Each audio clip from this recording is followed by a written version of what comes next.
서울 광진구가 국회의원 이정원입니다. KBS 박장범 사장님 오랜만에 뵙습니다.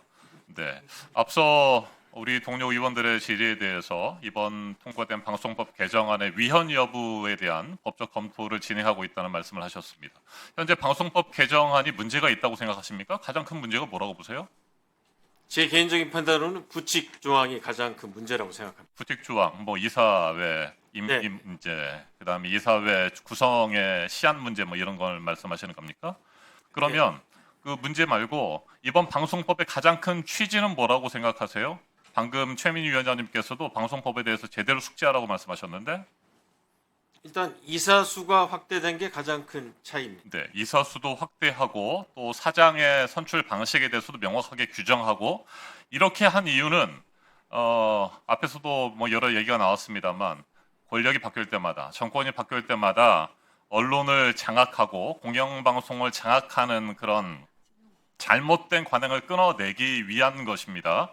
네, 이 부분에 대해서는 동의를 하실 거라고 봅니다. 앞서서도 그런 취지의 말씀을 하셨고, 자, 언론 장악, 방송 탄압의 공영방송의 가장 첫 번째 작업은 역대 정권들을 보면 말이죠, 낙하산 인사를 사장으로 내려보내는 거였습니다.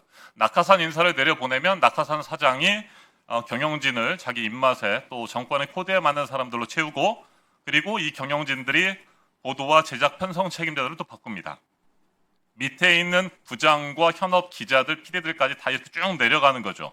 그렇게 되면 낙하산 사장이 정권의 입맛에 맞추기 위해서 노력한다라고 하는 생각들을 보면서 현업 기자들과 PD들의 경우에는 눈치를 살필 수밖에 없는 구조가 됩니다. 바로 위에 있는 부장이나 경영진들도 바로 낙하산 사장이 임명했기 때문에, 그렇게 되면 아까 언론의 징벌적 손해배상에 대해서 기자들이나 PD들이 위축될 수 있다라고 하는 우려를 나타냈는데, 낙하산 사장이 내려왔을 때 기자들과 PD들을 비롯한 현업진들은 위축될 수밖에 없는 겁니다. 자기 검열을 하게 됩니다.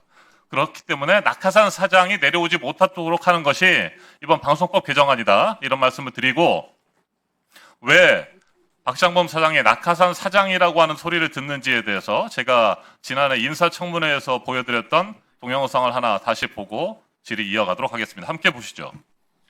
우리 박 앵커 한번 앉아 보실래요? 제가 제 자리, 네, 한번. 대통령 자리에 네, 한번 앉아 보세요. 네, 알겠습니다. 네. 네. 저는 이제 뭐 대통령이 허락하시니까 네.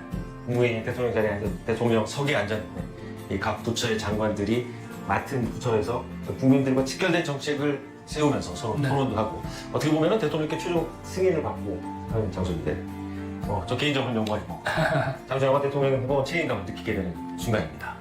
네, 박장범 사장 입장에서는 저 영상을 다시 보고 싶지 않으셨을 것 같습니다. 네, 어두운 기억을 다시 꺼내는 것 같아서 불편하실 텐데, 지금 1년 만에 다시 보니까 어떻습니까?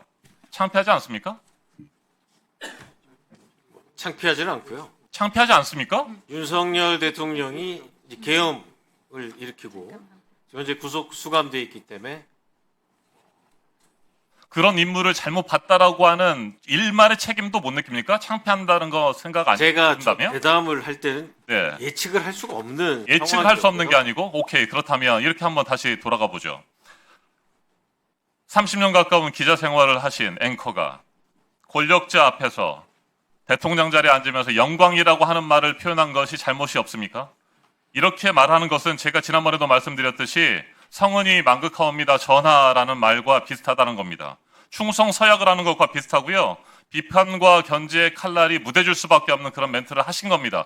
그러면 1년이 지나서 더군다나 그런 윤석열 권력자가 감옥에 수감돼서 그런 재판을 받는 상황이라고 한다면 내가 판단을 잘못했다, 최소한 일말의 책임이라도 느낀다는 말을 해야 되는 것이지 창피하지 않다라고 말씀하시면 안 됩니다. 제가 보더 구체적인 질문들을 3가지를 드리겠습니다. 제가 지난번에 22일 필리버스터 여러 시간 가까이 하면서 언급했던 그런 존 밀턴의 책입니다. 1700년대 영국에서 사전 검열, 출판물에 대한 검열이 강화됐을 때 거기에 항의하는 존 밀턴의 주장인데, 여기에 이런 말이 있습니다. 누군가를 찬양할 때 3가지 중요한 조건이 있다. 이건 누군가를 찬양할 때 윤석열 권력자를 찬양했죠. 영광이라고 이야기했고 권력자의 비를 맞추는 모습을 보였고 명품 가방을 자그마한 파우치라고 얘기했습니다.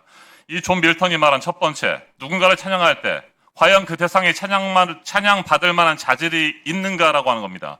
찬양받을 만한 자질이 있는 사람입니까? 윤석열? 답변해 보십시오. 윤석열 개인을 찬양한 건 아니고요. 국민이 직접 뽑은 대통령 자리에 대해서 말씀드린 겁니다. 그 대통령 자리에 그렇게 앉으면서 영광입니다를 그러면 누구한테 얘기했습니까? 윤석열한테 얘기한 거 아닙니까? 아니, 찬양받을 만한 자질이 있습니까? 없습니까? 답변 못 하시겠습니까? 두 개인적인 번째, 자질을 평가할 수 두 번째. 없고요. 찬양받을 만한 능력이 있는 사람입니까? 되짚어 보니까, 돌아보니까 어떻습니까?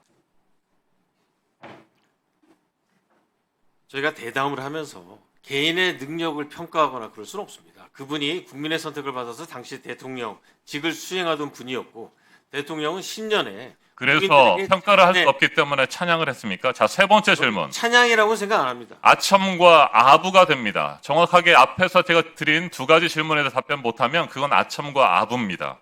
아첨과 아부를 하는 사람은 아첨과 아부가 아니라는 것을 스스로 증명할 수 있어야 합니다. 증명해 보십시오. 국민이 뽑은 대통령은 존중받아야 하고 그 분들이 내린 결정 역시 존중받아야 한다고. 그렇게 박장범 사장이 존중했던 아니, 제 말이 윤석열이라는 아닙니다. 사람이 일본에 간 이재명 어떤 평가를 대통령께서 받고 한 있습니까? 말입니다. 됐습니까? 말씀 못하는 것 같습니다. 그리고 또 하나, 앞서 우리 여러 동료 의원들께서 방송법 개정안에 대해서 말씀하셨을 때 임기는 방송법에 보장된 대로 지켜져야 된다라고 말씀하신 겁니다. 이건 법적인 안정성 그리고 우리 사회의 신뢰 문제 때문입니까? 답변해 보십시오. 법적인 안정성도 물론 중요하지만 KBS가 정권이 바뀔 때마다 계속 흔들리는 이유 중에 하나가 사장의 임기를 언제든 바꿀 수 있다고 생각하기 때문입니다. 그래서 사장의 임기를 보장하는 것 역시 방송 독립의 중요한 요소라고 말씀드렸습니다. 네, 위원장님 1분만 더 주시겠습니까? 예, 더 드릴게요. 네. 자, 1분만 더 질문 드리겠습니다. 그렇다면 제가 지금 말씀을 드린 부분에 대해서 정확하게 안정성과 신뢰성 부분에 대해서 질문 드렸는데 신뢰성에 대해서 답변을 못 하시는군요. 본인의 신뢰성이 없기 때문이라고 저는 판단합니다. 자, 보도 책임자 임명 동의제와 관련해서 지난해 인사청문회에서 여러 차례 이야기를 했음에도 불구하고 박민 사장에 의해서 박장범 사장은 노사 단체 협약을 통해서 약속되어진 신뢰를 저버렸습니다. 어떻게 생각하세요? 신뢰를 스스로 버린 분입니다. 임명 동의제 관련해서는 네. 이번 방송법에는 진일보한 부분이 있다고 저는 생각합니다. 진일보. 그러면 그때는 진일보가 아니라 후퇴되어 있는 문제가 있어서 거부했습니까? 노사가 그렇게 힘들게 협상을 통해서 만들어낸 단체 협약을 그렇게 헌신짝 버리듯이 버리는 것이 그때는 문제가 있어서 그랬습니까? 이정현 의원님, 저희가 그 실행을 해보니까 실질적으로 문제가 발생한 측면이 있었습니다. 노조원에게만 같은 보도국에서 근무하지만 말도 안 되는 소리 하지 노조원에게만 마십시오. 투표권을 네. 주니까 부작용도 많이 생겼었습니다. 단체 협약을 통해서 한 것들을 그렇게 헌신짝 버리고 나서 그렇게 지키지 않았어요. 신뢰를 저버린 사람이 지금 이제 와서 자신의 임기에 운운합니까? 이건 도저히 이해할 수 없습니다. 뭐 저희 전임 사장도 그렇지만 헌신짝 버리듯이 혼자 할 수는 없고요. 법원의 결정에 따라서 한 걸로 알고 있습니다. 그리고 인사 청문회 과정에서도 순수하게 못한 저거를 지금 김일철 사장이랑 네. 자, 그러면 지금부터 잠시만 주목해 주시기 바랍니다. 제가 구독자분들을 위해서 선물 하나를 준비했는데요. 제가 항상 여러분들께 드리는 말씀이 있습니다. 뉴스만 평소에 잘 챙겨보셔도 돈이 되고 돈을 벌 수 있다라고 말씀을 드렸는데요. 여러분들은 여기 보시는 삼성전자 뉴스를 보고 어떤 생각이 드세요? 아니면 정치인들의 뉴스, 날씨 뉴스를 보고는 어떤 생각이 드시나요?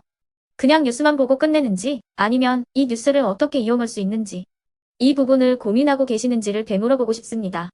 그 이유가 뭐냐 하면 제가 지난번에 여러분들께 뭐라고 말씀을 드렸었죠? 지금은 반도체 섹터를 눈여겨보셔야 한다고 말씀드렸습니다. 그리고 나서 이런 썸네일들 뉴스를 통해서 많이 보셨을 겁니다. 반도체 내용이 이슈가 됐을 때 부자들은 어떻게 생각한다?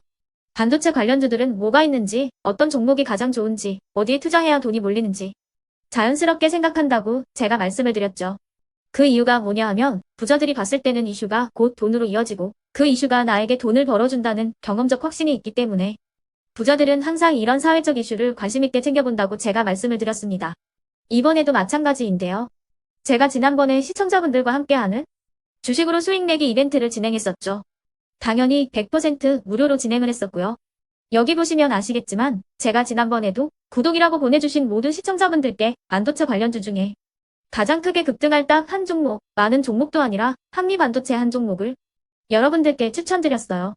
그러면서 여기 나와 있는 대로 정확히 얼마에 매수해야 하는지, 그리고 수익률이 어느 정도 나왔을 때 팔아야 하는지를, 이런 부분들까지 여러분들에게 정확히 알려드렸었는데 지금 실제로 어떻게 되었다? 오른쪽을 보시면 아시겠지만 제가 지난번 문자 발송으로 이 한미 반도체를 소개해드리고 나서 실제로 이렇게 5배 이상 어마무시한 상승이 나왔습니다. 100만 원만 투자를 했어도 무려 500만 원이 넘는 수익금이 생긴 거죠. 그래서 당시에도 굉장히 많은 분들이 제가 드린 이 한미 반도체로 수익을 내실 수가 있으셨을 텐데요. 다시 한번 축하드린다고 말씀을 드리겠고, 이번에도 마찬가지입니다. 앞으로도 2024년, 2025년 계속해서 기대해볼 섹터는 AI입니다. 그 중에서도 AI 반도체는 그 누구도 부정할 수 없는 미래 성장 산업입니다. 그러면 우리가 어떻게 생각해 볼 수 있을까요? AI 반도체 종목 중에 앞으로 크게 대장 역할을 하면서 10배 이상 급등할 수 있는 텐베고 종목을 지금부터 열심히 추적해야 한다는 겁니다. 큰 돈을 투자하지 않더라도 월급의 일부분 아주 소액이라도 이 종목을 모아가야 수백 %의 수익률을 손에 쥘 수 있는 것이죠. 지금 여러분이 보고 계시는 이 유튜브 또한 AI 반도체와 아주 밀접한 연관이 있고, 반도체야말로 대한민국의 핵심 산업으로 앞으로 더더욱 시장은 성장할 수밖에 없습니다. 그렇기 때문에 제가 이번에도 뭘 보내드리고 있냐면, 지난번과 똑같이 구독이라는 문자를 보내주시면 제가 AI 반도체 관련주 중에 앞으로 대장주 역할을 하면서 주가가 가장 크게 급등할 한 종목을 여러분들께 문자 발송으로 종목명과 사고 파는 시점을 모두 알려드릴 건데요. 그 문자를 받고 여러분들이 주식으로 돈 버는 연습을 한번 해보셨으면 좋겠고요. 혹시라도 나는 주식을 하지 않는다 하시는 분들은 주변에 주식하시는 지인분들에게 말씀을 해주셔도 되고요. 아니면 연세가 있으셔서 투자가 어렵다 하시는 분들은 이 종목을 자녀분들에게 한번 사봐라, 이걸로 한번 수익을 내봐라, 이렇게 조언을 해주실 수도 있는 거겠죠. 그래서 지금 이 영상을 보시는 시청자분들 중에 나도 이번 종목이 좀 궁금하다 하시는 분들은요, 누구나 상관없이, 그리고 어느 시간대나 상관없이 부담없이 010-2514-5930번으로 구독이라는 문자 보내주시면 제가 이번에도 똑같이 무료 추천 급등주 문자를 보내드리겠습니다. 이해되시겠죠? 제 번호 010-2514-5930번으로 구독이라는 문자 보내주시면 여러분들이 직접 이슈를 통해서 돈 버는 연습을 해보실 수가 있는 거고, 제가 돈을 받는 것도 아니고 투자를 대신해 드리는 것도 아니기 때문에 부담 없이 신청해 주시면 되는 겁니다. 그리고 수익이 나면 저는 다른 것은 하나도 바라지 않습니다. 제 채널에 구독, 좋아요 한 번씩만 눌러주시라, 이렇게 다시 한번 말씀을 드리겠습니다.